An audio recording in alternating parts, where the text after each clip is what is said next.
नमस्कार, मी जय शृंगारपुरे, महाराष्ट्र नवनिर्माण पर्यावरण सेना अध्यक्ष. आज इथे हिंदूच्या हॉस्पिटलच्या अगदी बाजूला उभा आहे मी. आणि इथे बघा काय होतंय. हे इथे कबूतर काय आहेत माहितीये का? एवढी सगळी ही कबूतर यामुळे, कारण की एक माणूस इकडे आता हा धंदा चालू करतो, हे चणे लोकांना विकतो, लोक ते चणे येऊन घेतात, या कबुतरांना देतात, ही कबुतर मल्टिप्लाय होतात. ती कबुतर मल्टिप्लाय झाल्यानंतर ती आपापल्या इथे माहीमच्या घरात ना शिवाजी पार्काच्या घरात जात आहेत, ती घरटी बनवत आहेत आणि ती आपल्याला त्रास देत आहेत, आपल्या मुलांना त्रास देत आहेत, आपल्या आई वडिलांना त्रास देत आहेत आणि त्यांना टोटली त्यांचं लंग्सचं जे आहे, आपल्याला जो श्वास घेण्याचा ह्या रिसेंटली जो प्रॉब्लेम चालू आहे ते कशामुळे चालू आहे माहितीये? ते या सगळ्या धंद्यांमुळे चालू आहे. हे केल्याने हे जे कबूतर आहेत ते आपल्या घरात जेव्हा येतात ते त्यानंतर तिकडे हगमूत जे करतायत त्यांनी जो आजार पसरतोय, त्याच्या फेदर्सनी तो आजार पसरतोय. एवढा घाणेरडा जो आजार आहे की आपलं लंग टोटली डॅमेज होऊ शकतं, लंग रिप्लेसमेंटची गरज लागू शकते. आणि ह्याचा जबाबदार कोण आहे?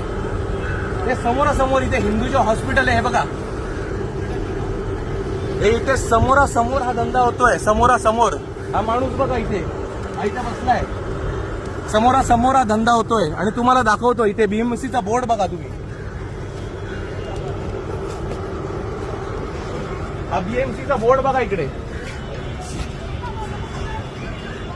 यहाँ पक्षियों को खाना खिलाना मना आहे, हा बीएमसीचा बोर्ड इकडे आहे. आणि हा समोरासमोर इथे धंदा चालू आहे.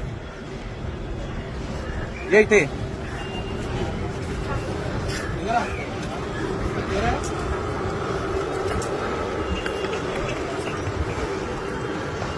किसका ये?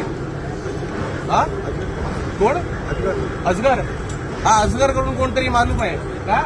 माणूस आहे अजगर, याचं नाव अजगर आहे, त्याचं नाव अजगर आहे. म्हणजे काहीतरी अली अजगर, मोहम्मद अजगर काहीतरी तो असेल, ठीक आहे. यांनी हा धंदा इकडे चालू केलाय. आता माझा प्रश्न हेच आहे की याचा जबाबदार कोण आहे? हा व्हिडिओ झाल्यानंतर ह्याचं काय ते मी बघून घेईनच, पण तुम्हाला हे जर अवैध धंदे कुठेही दिसले तर मला संपर्क करा.